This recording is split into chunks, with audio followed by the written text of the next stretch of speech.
So let's jump in then and talk a little bit more about, hey, anyone that's making the trip, going to watch the Frozen Four in Tampa, regardless of who you're cheering for.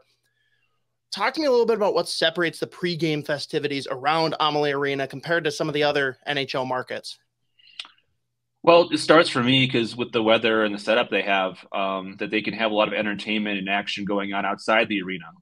So there's like a thing called Thunder Alley, which is basically like a big setup outside the arena. They have a stage for Lightning games. At least they have like live bands playing. They have like a tiki bar. There's another Cigar City, I believe, bar there too, which is one of the best breweries in Tampa Bay, all on that plaza area.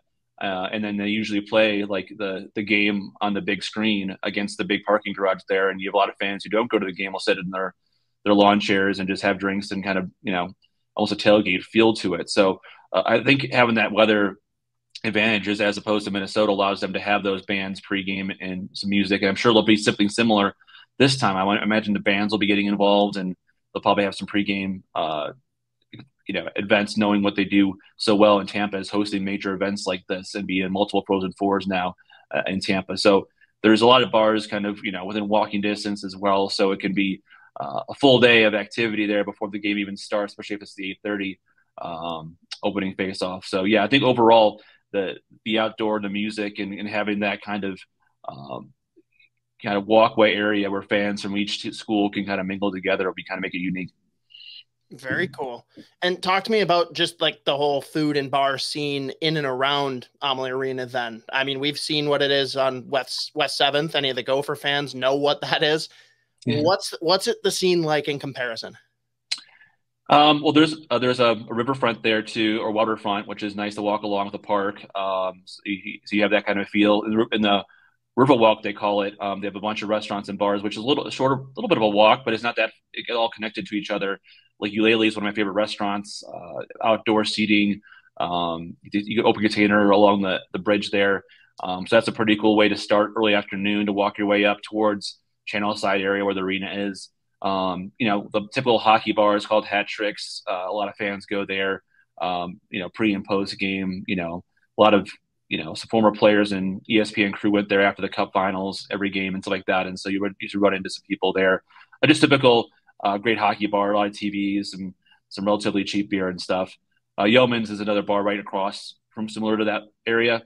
Those don't have the water views, but they have pretty good TV and sports selection there if you wanted to pregame and watch the previous game before going to the night one. And if I were someone going to this event, there's a lot of really cool bars and restaurants that are right on the water where they have the Gasparilla Pirate Festival every year and all the boats kind of climb through there, where the Lightning had their boat parade go through. So basically there's like a Sail Pavilion, small bar, a tiki bar, right when you leave the arena and go to your right, like 3 or 4 blocks, you run right into it, and then you go up that bridge across a little water there. And Jackson's is a restaurant with a view of the water. Some good sushi, overall good menu, and then American Socials right next to that. More of a casual vibe, but good drinks, and you're looking out at the water, which is nice, and that's where the Lightning players had kind of their yachts there for their Cup day. So right outside there, there's so many things around there. Armature Works is another short walk away with little bars and food trucks. So it's hard to go wrong, and those are just places that are just close to the arena. If you want to do like a trolley or Uber to South Tampa, some bars and restaurants there, including my favorite Italian spot, Bella's. Everyone's heard of Bern Steakhouse, which is like I'm sure it'll be booked, all week there Right. in South Tampa. But yeah, and go to Ybor, have a nice cigar, Ybor City, and putts around there in cobblestone streets. So there's plenty to do, and that's just talking about Tampa, not including where I lived for a long time, which is St. Pete, which is across the water. Oh, baby. And we'll get into that too. But a couple of questions from that, and one's a quick Mm-hmm. hitter. But when you say the whole boardwalk there, like along the water, is open container, do you mean that I can get a 12-pack, keep it in my hotel room, and I can walk out there and drink my own beer there? Or is it just kind of open for the businesses down there?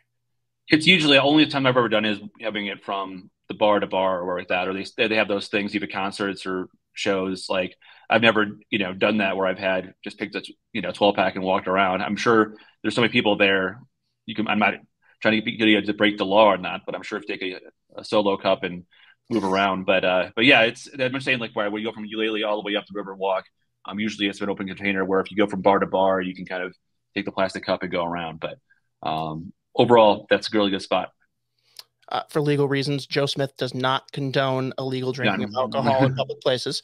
Got to ask then, because you actually talked to me about this last week. Can you tell everyone the story of why Hattricks is called Hattricks? Well, it's the first game in Lightning history was played in the fairgrounds. Not even close to anything like they have there at Amalie Arena now. It was just really kind of a humble start to the franchise. Phil Esposito had to give everything he had in his life to barter and get a franchise and the franchise fee. And so they started at pretty humble beginnings. I think the ice was barely 200 feet long, and they barely had enough 10,000 seats in that arena.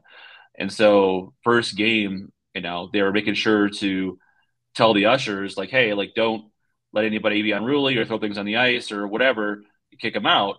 And so they didn't think about kind of the institutional hockey knowledge there, or the fact that on game one, Chris Conchos would score a hat trick, score 4 goals in the first game.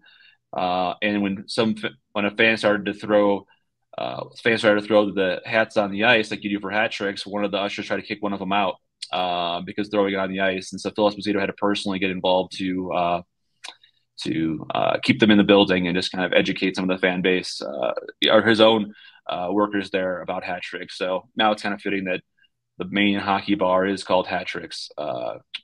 I don't know if it's necessarily for that reason, but I think we've all kind of assumed that or kind of attached to that part of Lightning history. Now they're 30 years later, 3 Stanley Cups and in the golden age of Lightning hockey. So it's kind of silly to think about that now because such an astute hockey market now. Love it. And is there anything, I know it's probably just a typical sports bar, right, with the hockey vibe. Is there anything, though, from someone that's been there in the past, like, is there a must order? Is there, like, whether it's food or, like, special drinks or anything you'd recommend at Hattricks?